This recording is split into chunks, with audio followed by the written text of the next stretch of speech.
Hello, everyone. Welcome back to another edition of the Stealing First podcast. I'm your host once again, Alec Eskin, and this is the second episode since the return of it. And like I said last week, there's going to be a lot to talk about, including trade deadline potential moves, as well as Phillies' performance after the All Star break. Which, to be quite frank with you, it's pretty up and down. Not 4-4, like you wouldn't be necessarily surprised, but the way it's happened is the thing that's surprising about it. So far after the All Star break, they got swept at home by the Chicago Cubs, uh, losing the first game like 15-2, then 6-2, and then 4-3. And those games, the offense just did not show up.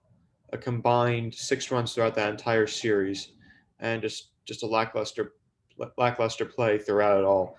And this included some pretty bad play from Nick Castellanos, who after Saturday's game was asked a question by Jim Salisbury saying, "Did you hear the boos?" And he did not particularly take well that response. And then Jim Salisbury didn't take well to Castellanos's response to his question well either. There was a bit of a confrontation there, which a lot of the fans were really unhappy with Castellanos because a lot of people thought that Castellanos was being a jerk about it, about the way he answered the question, and also the fact that he'd been playing really poorly up until that point. However, he's been pretty good so far in the Pirates series. Currently 4 for 10, batting 400, and is an RBI to boot with that as well. And then also, just no hitting that series, and just we're not able to figure out how they could hit the Cubs. And then next series against the Braves went pretty well for all intents and purposes. Won the first game 6-4, which included a go-ahead throw and home run by Ryson Stott, who's been swinging the bat pretty well as of late, almost up to 200 now. And again, that doesn't sound great, but from where he was, it's a really, really good thing. And then also the pitching held up really well too. That included Ranger Suarez, Kyle Gibson, and well, Aaron Nola didn't pitch necessarily well that game. The game he pitched, but overall good pitching from the Phillies as well as the bullpen. In the first game, on 6-4, the bullpen kept them in it. After Suarez, he gave up 3 runs, but none of them were earned, and only 1 run given up by the bullpen. And they were able to pull that one out late. Again, the bullpen keeping them in games, and that's one of the reasons why they've been doing pretty well. One of the reasons why they're 2 games, why they're 5 games above 500 this season. Well, now it's technically 6, and again, this just shows you how much better the Phillies are playing under Thompson, where majority the bullpen was a mess. Now under Thompson, the Phillies have a top 10 unit bullpen in baseball. And again, this just goes to show. Again, a side note here, like just how good Thompson has been.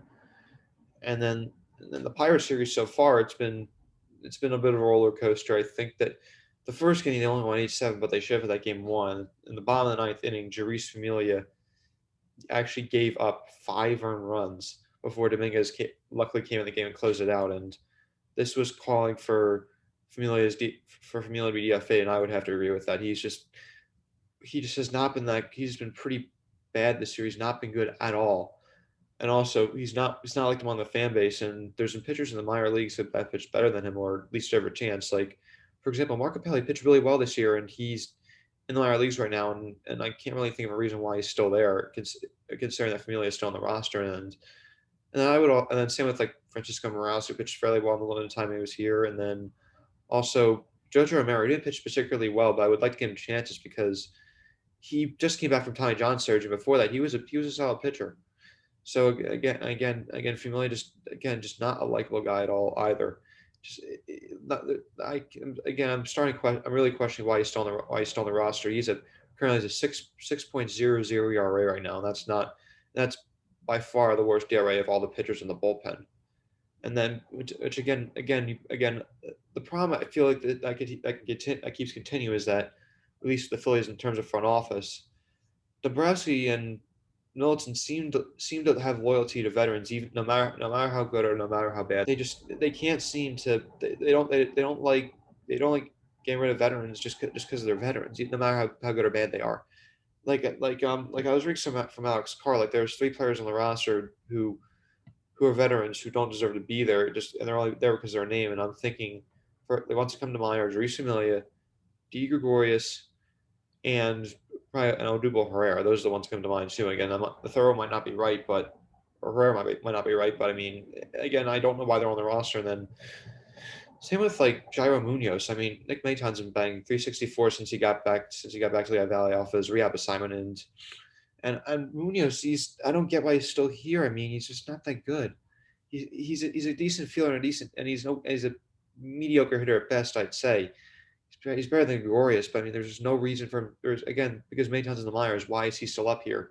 He's like the Ronald Torreyes this year, where a journeyman player has no future with the team, but he's still getting playing time over younger players who I think are better. I think Maton is better than Munoz, and I think that and what I would do is if Segura and once Segura comes back, I'd bring up Maton and Segura and actually DFA Gregorius and Munoz. I think that would significantly help the roster. So you're is a right for it's a righty and lefty batter for a righty and lefty batter. It's not you're not really changing you're not really there's not really an unbalance. Everything's balanced, so why not make the move? And then and now looking ahead, I mean now looking ahead, the Phillies they've got some moves at the deadline to potentially make. We're going to talk about the moves so far, and that'll be later on. But right now, the Phillies they need to they're playing well right now. They currently hold the wild card spot because even though they're tied with the Cardinals, they do own the tiebreaker. So they're gonna have to at least get a starting pitcher as center fielder, and I'd like a bullpen piece as well, another one, just give it some more depth. Because and also the starting pitcher, you might want a controllable one. One of the pitchers that Philadelphia has been interested in is Zach Pelzak, a starter for the Guardians, has a 4.0 ADRA, and his current and he's not that great, but I mean he's a solid middle of the rotation guy who's controllable, who's currently under contract through I believe 2027 or actually 2025 or 2027. Not sure about that. But regardless, he is controllable for a while, and he's gonna be good. He's gonna be a and again because of Eflin's injuries and because Gibson's probably not gonna be around after this year.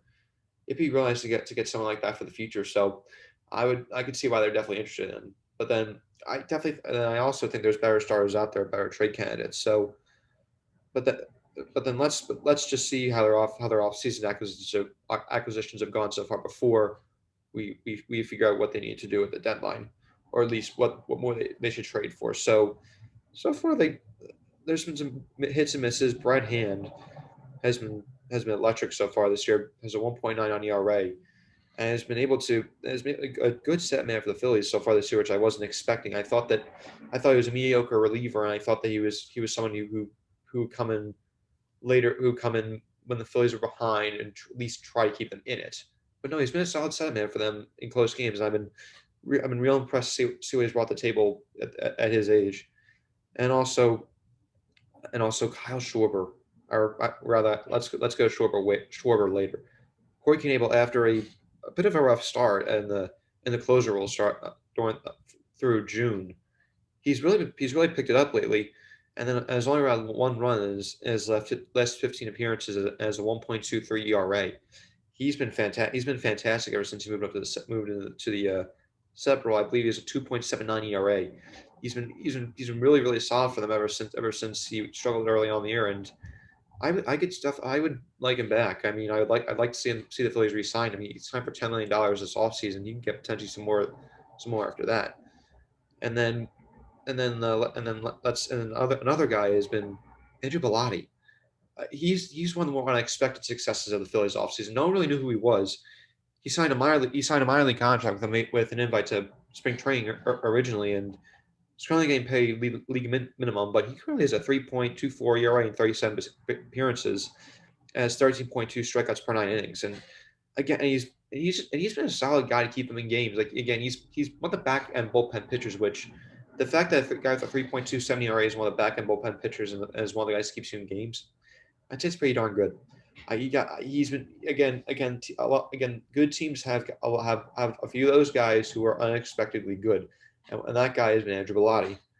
And then also Nick Nelson, who who was acquired for really cheap from the Yankees, who was meant to be who was brought to be a long man, who has been really solid too. 3.94 ERA, and has had a bunch of long relief appearances, pitching at least 2 innings 15 times this season, and this included four great innings against the Mets and 3 and 3rd innings against the Padres again. Both those starts, he came in for starters who had to leave because of pitch count, just getting hit around, or both. And in those games, he kept the Phillies within striking distance, and they won. And I think they wound up winning both those games actually. And then and then after that, I mean, I think the biggest success of the offseason, or well, let's say that for last actually, Garrett Stubbs, another guy who a lot of people didn't think was gonna be that successful. He he's batting 275 right now with eight extra base hits, including 4 home runs and just 76 plate appearances. And he hit a home run. I don't believe he hit a home run in his major league career before this year. He's a real solid behind the plate, good defender, and has been a decent hitter this year. And that's where not a lot of people were expecting him to be that great. A lot of people were expecting him to be a mediocre hitter. And again, another guy acquired for next to nothing, and he's been a really solid backup catcher for the Phillies. Yeah, I believe he's under team control for a while now too. So that again, another really good acquisition by Dave Dombrowski. And then finally, their biggest success of the offseason, I think by far, is Kyle Schwarber. Currently has 32 home runs this year. I'm sorry, and he has 65 RBIs with the Phillies so far. He could. There's a good chance he could get to 100 this year. And again, just really solid. You cannot ask for anything more of him. Just fantastic play, great hitting. Does not have a great batting average, but he gets on base, he walks, and whenever he hits the ball hard. He's doing exactly what the Phillies brought him in to do. Now let's get to some of the more disappointing acquisitions. Let's start with the Camargo. Not a big disappointment. He pretty much was expected to do what he's doing this year. He's a very good defender pretty much anywhere you put him. Not the greatest hitter, but he's also like not does not make that huge of an impact. And then next off is, you could argue, I think honestly, Familia, that was a really bad signing, but that wasn't the worst one. He's a 6.00 ERA and 1.82 WHIP, and he ranks dead last in WHIP and second to last in ERA for pitchers in the major leagues. He's just in again that last his last appearance to the Pirates. I can't believe that wasn't nail on the coffin for him with his time with the Phillies, because I mean you can't even trust him to go in games where you have a 6-run lead. He can't even perform in non-pressure spots. At that point, like it's over. It's over. And look, it's a 1-year contract. It's $6 million they signed it for. It wasn't a good one. It was a bad sign. You just got to write it off and say, hey, let's give one of our younger guys a chance, or one of the younger pitchers a chance, and cut our losses. And then honestly, the worst sign I think so far has been Nick Castellanos. He's been struggling mightily so far during the year. Again, he has 1 home run in his last 50 games. He can't seem to get any power. Like, he's been hitting the ball a little better lately in the Pirates series, but just can't get much power. And he's currently batting 253, and has had second to worst career lows this year with the Phillies. He said that he blames that on a new city, a new team, just trying to figure stuff out. But again, it's his fall this year has been really weird and really unexpected to see, and I don't think anyone can really figure out what's going on. And then and then that's and then so then but he's been solid. Like, he's not solid exactly, but he's been average, which for a guy getting paid 5 years, $100 million, you can't be average. You have to be close to an all-star, and he's not been that nearly that this year. Now moving into the deadline, the needs for the Phillies are starting pitcher, center fielder, and reliever in that order. So the first one, there was one trade candidate that was on my list that just got traded to the Mariners last night, and that was Luis Castillo. He's been electric for the Reds this year, pitching at a 2.77 ERA, and he was traded for He was traded for three of the Mariners' top five prospects. So they basically paid a king's ransom for Castillo. But that's good. But I mean, that could I would say it's more of a win-win for both teams. And honestly, I could argue the Reds have been the Reds can have been the winners at the deadline so far this year. But again, we'll get into that a little bit later. And then my favorite starter that it has not been traded yet, who the A's have been looking to trade throughout the entirety of this year has been Frankie Montas, who I've had on my list all year long as my favorite starting pitching potential trade chip. 3.26 ERA, 3.30 FIP. He's under control not only this year but next year as well. And he's only missed a couple starts, and he could potentially be like he's been pitching kind of like an ace. Like he's probably like a number two starter right now, and he'd be a solid guy at the. I don't think you would have to give a ton to get him, so I think that's Philly should trade for him the deadline. And then another guy I looked at, like a second favorite, a close favorite, like a close two favorite, is Zach Gallen. He's a starter with the Diamondbacks, and he hasn't been mentioned in a lot of rumors, but make a lot of sense for the Phillies. The Diamondbacks have not been good this year at all. They are going to be looked. They're going to look to be sellers. He has a 3.36 ERA and has a 3.48 ERA since 2019, and is under club control through 2025. I think he'd be a great fit for the Phillies. He'd be great alongside Aaron Nola and Zach Wheeler, and he's from South Jersey too. So he's pitching right in his backyard. So, realist logistically, I think that makes a lot of sense. You might have to give a little bit more for him just because he's under control for a little longer. But again, I think he's a solid name for them. And the Phillies want to go for a rental. They can go for Mike Clevenger too, as a 3.5 ERA. And they're trying to. And then again, the Padres are trying to get more bats. So they're trying. They've been trying. They have a lot of great pitching, but they don't have enough bats. So that's their goal at the deadline. So they might sell pitchers, but might trade, and they might buy on hitters. So maybe you could potentially package maybe Derek Carr, Reese Hoskins in that trade. Maybe you could potentially do that, and I don't think you have to give up a lot because again, free agent at the end of the year, but a solid pitcher. And then there's another, and then people mentioning Noah Syndergaard, but I don't like him personally. I don't think he has anymore. He's a 4.00 ERA, and he's definitely had a fall from grace throughout the last few years. A little too injury prone for me as well, so that's why I'm not in on him. And then one guy I'd also like to look at is Cedric Mullins from the Orioles. He's a solid center fielder for them. He's a great defender. He's quick. He's pretty much better than anything they have. He's a 259 average, which is way better than any average of any Phillies center fielder, and he wouldn't cost that much. And then another guy you could potentially look at is Ian Happ. He'd be more expensive. He's a very good hitter. He's more of a designate. I'm not sure he can play center field, but again, he made the All Star team this year and a very very solid hitter. So if the Phillies were to give a king's ransom for someone, it'd probably be him, if or rather a larger trade. But again, Dombrowski has already said that McGarry, Abel, and Painter are off the table. They're not trading them no matter what. So basically, their top trading. So assuming that those guys are actually off the table, their top trading pieces would then be Rojas and Logan O'Hoppe. And both of them have been playing really, really, really well Double A. And the fact they're so high, I think, also makes them more valuable to other sellers.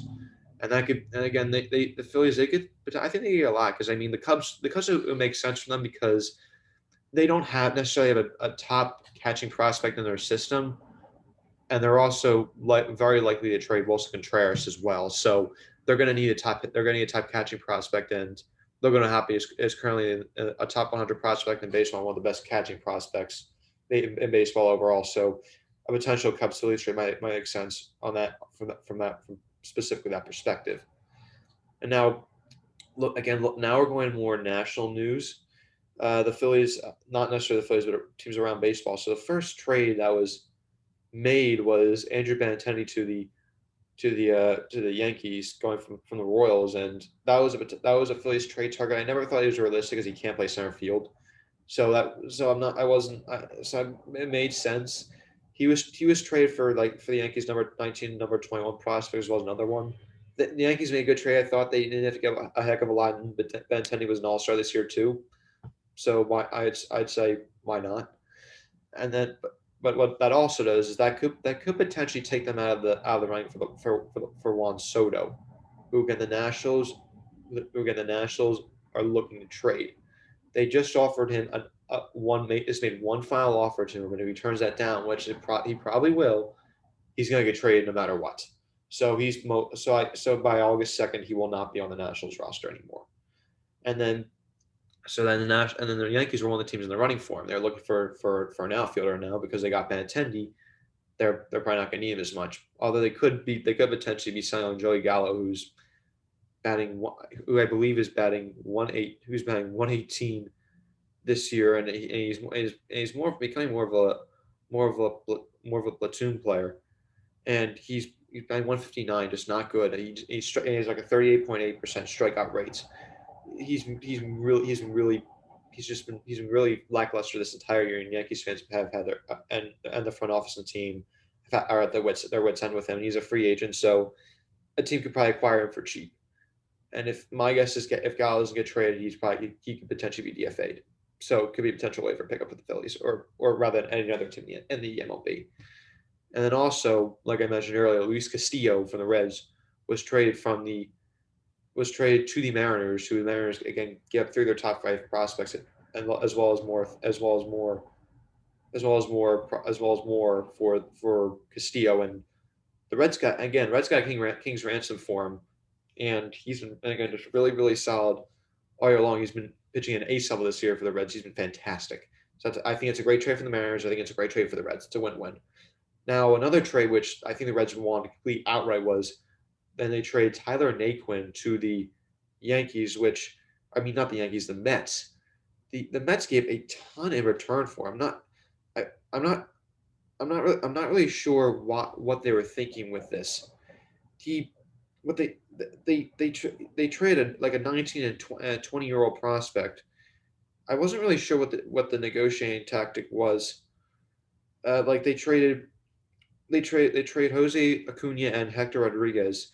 So Acuna is 19 years old and he's pitching an A ball right now as a 2.67 ERA, and Hector Rodriguez is an 18-year-old outfielder playing an A ball.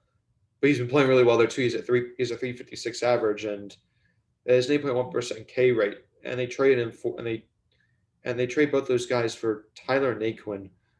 I'm not exactly sure what. Again, I don't know what the angle is there. I really don't. It never made a whole lot of sense. Currently, this series batting 246, only 7 home runs and 33 RBIs. Just not. It's not. He's an average outfielder. He's probably a fourth. He's probably a fourth outfielder at best. And the Yankees trade two potentially good prospects in return for him. So I don't know what the thinking was behind that, but that was a huge win for the Reds there and a great trade. And so far, I think they've been the winners of the deadline because they've gotten a ton of top prospects from both the Mariners and the Mets. Both, and I think they could potentially be a good team for the future. Again, they're going to continue to sell. They're probably going to have Tommy Pham, Brandon Drury, Taylor Mail, who the Phillies were looking at, and now. And again, the Reds have more to sell, and they could potentially get a lot more prospects in return. So far, I'd say they're worse than the deadline. But again, we have a lot longer to go. It's only July 30th, and the deadline's on August 2nd. You know how much can happen within that time period. So that'll wrap it up for today's podcast. I hope you enjoyed it. We'll have another one for you next week, and hopefully we'll see you then. I hope everyone has a great weekend, and go Phillies.